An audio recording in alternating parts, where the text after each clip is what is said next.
السلام علیکم ورحمۃ اللہ وبرکاتہ۔ ایک بھائی نے سوال وطر کے بارے میں پوچھا ہے، اس کی رکعات کتنی ہیں اور طریقہ کیا ہے؟ الحمدللہ رب العالمین والصلاة والسلام علی رسول الامین، اما بعد۔ صلاۃ وطر جو ہے اللہ تعالیٰ کی بہت بڑی نعمت ہے، اور یہ اللہ کا قرب حاصل کرنے کا بہت بڑا ذریعہ ہے۔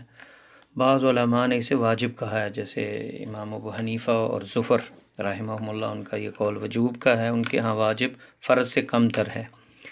اور اگرچہ ان کے شاگرد ابو یوسف اور ابو محمد جو ہیں وہ اس کے مخالف ہیں، وہ اسے سنت سمجھتے ہیں، اور یہی قول امام مالک اور شافعی کا ہے۔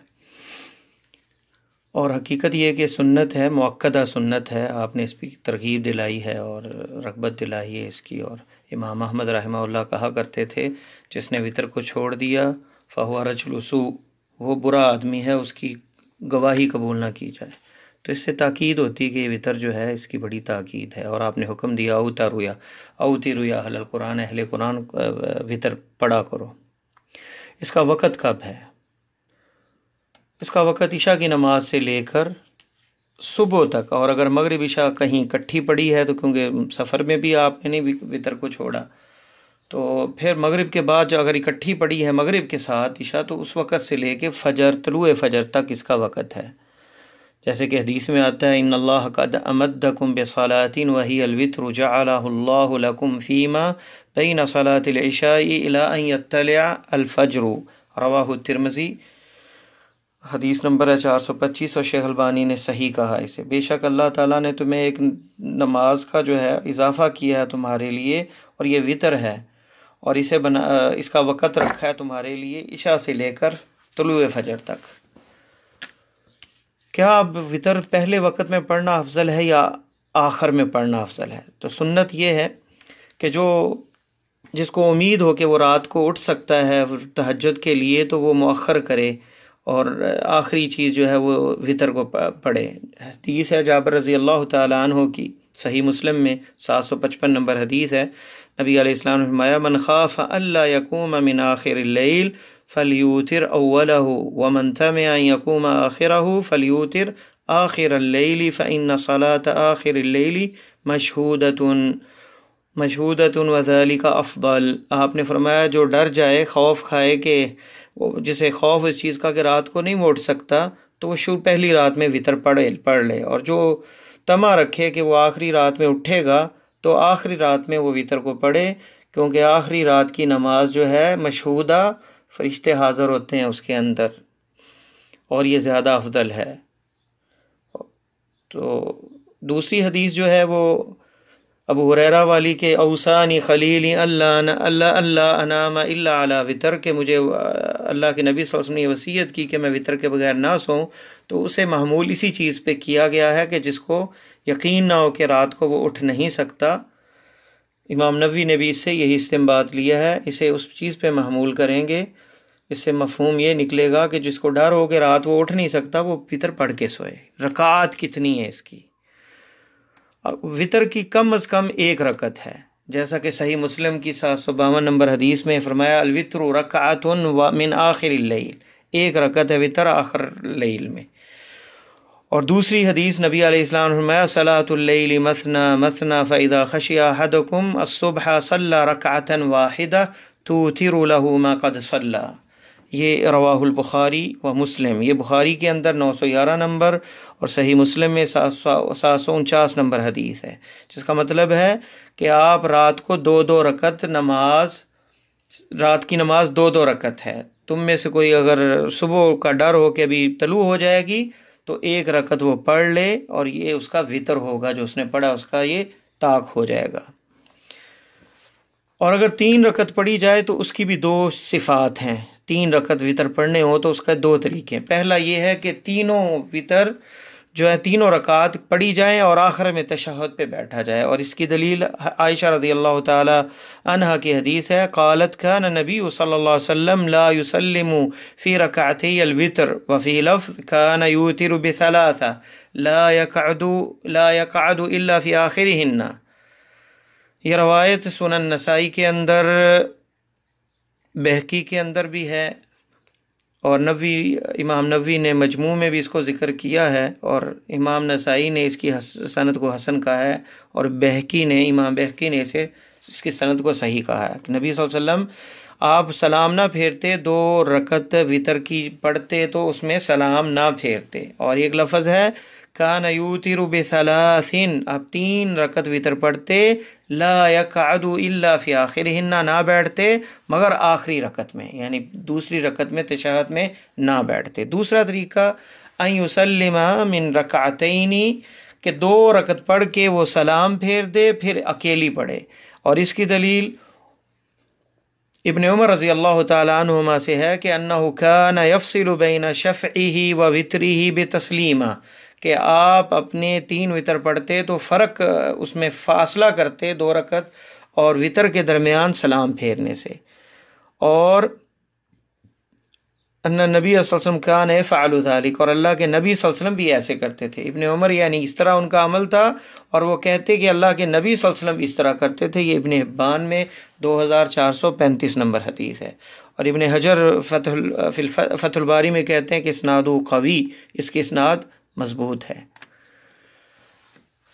اگر 5 رکعت وتر پڑھنے ہوں یا 7 رکعت پڑھنے ہوں تو یہ متصل ہوں گی، اور صرف آخری رکعت میں تشہد میں بیٹھا جائے گا۔ عائشہ رضی اللہ تعالیٰ عنہ کی حدیث صحیح مسلم میں ہے، اللہ کے نبی صلی اللہ علیہ وسلم یصلی من اللیل 13 رکعہ، آپ رات کو 13 رکعت نماز پڑھتے، یوتر من ذلک بخمس، 5 رکعت میں 5 رکعت اس میں وتر کی ہوتی، لا یجلس فی شیء الا فی آخرها، 5 رکعت وتر جو پڑھتے اس میں آخری رکعت میں آپ بیٹھتے۔ یہ صحیح مسلم میں 737 نمبر حدیث۔ اور ام سلمہ رضی اللہ تعالیٰ عنہ کی روایت جو کہ سنن نسائی میں ہے اور مسند احمد میں ہے، اور امام نووی نے اس کی سند کو جید کہا ہے، شیخ البانی نے اس کو صحیح کہا ہے کہ اللہ کے نبی صلی اللہ علیہ وسلم یوتر بخمس و بسبع، آپ 5 رکعت وتر پڑھتے، 7 رکعت، ولا یفصل بینہن، اور ان کے درمیان کوئی فاصلہ نہ ہوتا، کوئی تشہد نہ بیٹھتے، بسلام ولا کلام، نہ سلام درمیان میں پھیرتے اور نہ کوئی گفتگو کرتے۔ یہ روایت بھی صحیح ہے۔ وَإِذَا اور اگر 9 رکعت پڑھے تو یہ بھی متصل ہوگی، لیکن 8ویں رکعت پہ تشہد میں بیٹھنا ہوگا، اور پھر آخری رکعت پڑھ کے پھر تشہد کر کے سلام پھیرنا ہوگا۔ اور یہ عائشہ رضی اللہ تعالیٰ عنہ کی حدیث ہے جو صحیح مسلم میں 746 نمبر ہے کہ نبی صلی اللہ علیہ وسلم کان یصلی 9 رکعات، آپ 9 رکعت پڑھتے، لا یجلس فیہا الا فی الثامن، آپ نہ بیٹھتے مگر 8ویں رکعت میں، فیذکر اللہ ویحمدہ ویدعوہ، اللہ کی حمد بیان کرتے، دعا کرتے، ثم ینہض، پھر کھڑے ہوتے، ولا یسلم ثم یقوم فیصلی 9، آپ پھر اٹھ جاتے اور 9ویں رکعت پڑھتے، ثم یقعد، اور اس میں سلام نہ پھیرتے 8ویں کے بعد، ثم یقعد فیذکر اللہ، پھر 9ویں میں بیٹھتے، تشہد پڑھتے، اللہ کا ذکر، حمد، دعا، اور پھر اس کے بعد یسلم تسلیما، پھر اس کے بعد سلام پھیرتے۔ اور اگر یہ 9 رکعت ہے تو یعنی 3 رکعت اکٹھی پڑھنی ثابت ہے، 5 رکعت اور 7 رکعت اور 9 رکعت، ان میں 3، 5 اور 7 میں آخری رکعت میں تشہد میں بیٹھنا ثابت ہے۔ 9 رکعت پڑھنی ہے تو 8ویں میں تشہد پڑھیں گے پہلا، اور پھر 9ویں کے اندر جو ہے دعا پڑھ کے 9ویں رکعت میں پھر دوسرا تشہد، آخری تشہد جو ہے وہ پڑھا جائے گا۔ اور اگر 11 رکعت پڑھنی ہے تو آپ 2 رکعت کر کے پڑھتے، یعنی 5 تسلیمیں، جیسے ابھی اس سال سعودیہ میں ہو رہا ہے کہ 10 رکعتیں پڑھی جا رہی ہیں، تو 2 رکعت کر کے جو ہے آپ 10 پڑھتے اور پھر اکیلی رکعت بعد میں پڑھتے۔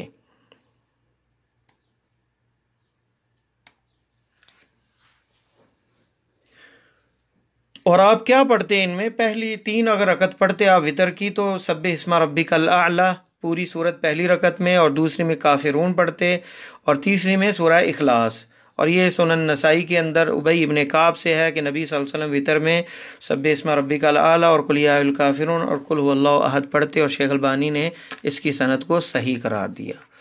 اب آتے ہیں دعائے وتر کی طرف کہ وتر کی دعا جو ہے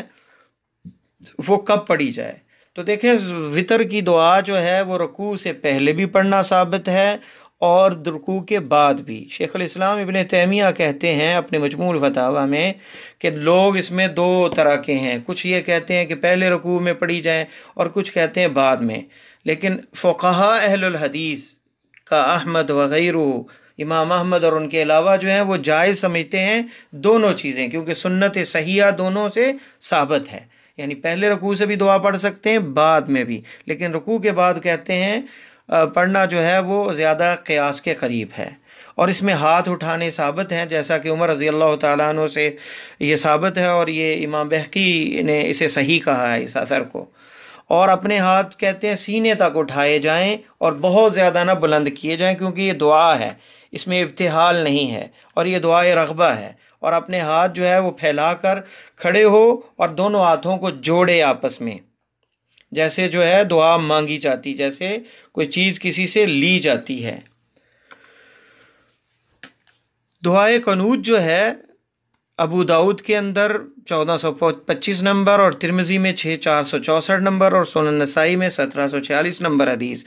حسن ابن علی رضی اللہ تعالی عنہما سے کہتے ہیں کہ مجھے اللہ کے رسول صلی اللہ علیہ وسلم نے کلمات سکھائے کہ میں قنوت وطر میں پڑھوں، اللہم اہدینی فی من ہدیت وعافینی فی من عافیت وتولنی فی من تولیت وبارک لی فی ما اعطیت وقنی شر ما قضیت فانک تقضی ولا یقضى علیک انہ لا یذل من والیت ولا يعز من عادیت تبارکت ربنا وتعالیت لا منجا ولا منجا منک الا الیک۔ یہ جملہ جو آخری ہے لا منجا منک الا الیک، یہ ابن مندہ نے اپنی کتاب التوحید میں ذکر کیا، اور شیخ البانی نے اسے صحیح کہا ہے۔ پھر اللہ کے نبی صلی اللہ علیہ وسلم پہ درود صلی اللہ علیہ نبی کہے، اور یہ بھی مستحب ہے کہ وطر پڑھنے کے بعد سبحان ملک القدوس 3 دفعہ پڑھے، اور 30 دفعہ اپنی آواز کو بلند کرے، اور یہ روایت جو ہے یہ سنن نسائی میں ہے، اور اسے شیخ البانی نے صحیح کہا ہے۔ اور دارقطنی کے لفظ یہ ہے کہ رب الملائکۃ والروح، یہ اضافہ ہے، سبوح یعنی یہ لفظ سبحان الملک القدوس رب الملائکۃ والروح، یہ لفظ یہ دارقطنی میں ہے، اور اس کی سند جو ہے یہ بھی صحیح ہے، جیسے کہ ابن قیم نے زاد المعاد میں ذکر کیا۔ تو سبحان الملک القدوس 3 دفعہ ثابت ہے، اضافہ بھی کیا جا سکتا ساتھ۔ نماز وطر اگر بندہ سویا رہ گیا، رات کو نہیں اٹھ سکا، اس کا وقت ختم ہو جاتا ہے طلوع فجر کے ساتھ۔ حدیث میں ہے، آپ نے فرمایا صلاۃ اللیل مثنی مثنی فاذا خشی احدکم خشی الصبح صلی واحدۃ فاوترت له ما صلی، رواہ البخاری۔ 472 نمبر یہ حدیث ہے بخاری میں۔ جب بندہ جو ہے رات کو 2 رکعت نماز پڑھے، رات کی نماز جو ہے صلاۃ اللیل، رات کی نماز 2 رکعت ہے، تم میں سے کوئی اگر صبح کا اسے ڈر ہو کہ جلدی طلوع ہونے والی ہے تو 1 رکعت نماز پڑھے گا وطر، اور اس سے اس کی وہ طاق اس کی رکعتیں ہو جائیں گی جو اس نے پڑھی ہیں۔ اور صحیح مسلم میں 754 نمبر حدیث ہے ابی سعید رضی اللہ تعالیٰ عنہ سے کہ نبی صلی اللہ علیہ وسلم نے فرمایا اوتروا قبل ان تصبحوا، وطر پڑھ لو صبح سے پہلے۔ اگر بندہ سویا رہ گیا نماز وطر سے اور صبح فجر پڑھ لی، تو اب فجر کا ٹائم ہو گیا، وقت نکل گیا، اب کیا وہ کرے؟ تو اگر تو رات کو نماز اٹھ کے پڑھتا تھا، تہجد پڑھتا تھا 2 رکعت، 3 رکعت یعنی وطر پڑھتا تھا ساتھ، 2 رکعت نفل اور 1 رکعت وطر کے 3 رکعت پڑھتا تھا، صبح وہ اشراق کے وقت 4 رکعت نماز پڑھے گا۔ اگر کوئی آدمی 5 پڑھتا تھا وطر تو وہ 6 رکعت ادا کرے گا، اور جو 7 رکعت پڑھتا تھا وہ 8 رکعت پڑھے گا، اور جو 9 رکعت پڑھتا تھا وہ 10 رکعت ادا کرے گا، اور جو 11 ادا کرتا تھا پوری تہجد کی نماز پڑھتا تھا وہ 12 رکعت پڑھے گا۔ دلیل اس کی کیا ہے؟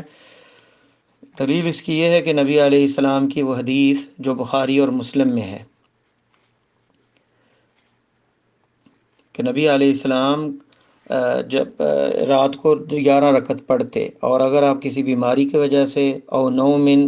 یا نیند کی وجہ سے رہ جاتی، صلاح من النہار 12 رکعہ، تو وہ 11 رکعت کی بجائے پھر 12 رکعت پڑھتے۔ حقیقت قالت عائشہ رضی اللہ عنہا، یہ عائشہ رضی اللہ تعالیٰ عنہ کہتی ہیں اللہ کے نبی صلی اللہ علیہ وسلم کے بارے میں، اور یہ بخاری اور مسلم میں ہے۔ تو یہ مشروع ہے، یعنی وطر 3 نہیں پڑھے گا اگلے دن، بلکہ وہ کیا پڑھے گا؟ کتنی پڑھے گا رکعت؟ اگر 3 پڑھتا ہے تو 4، اگر اکیلا وطر پڑھتا تھا، ایک ہی وطر پڑھتا تھا، اس نے چھوڑ دیا عشاء کے وقت کہ میں تہجد نہیں پڑھتا، بس وطر چھوڑ دیا کہ اٹھ کے پڑھوں گا رات، اور نہیں اٹھ سکا اور اس کی روٹین نہیں ہے رات کی تہجد کی پڑھنے کی، تو پھر 2 رکعت وہ اشراق کے وقت پڑھے گا، اور دن کے وقت کیونکہ اس کا وقت وطر کا ختم ہو جاتا ہے صبح تک، پھر اگلے دن وہ 3 یا 5 یا 7 یا 9 نہیں پڑے گا، بلکہ وہ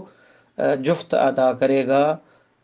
رکھتے ہیں 2، 4، 6 اور 8۔ واللہ تعالی عالم۔ السلام علیکم۔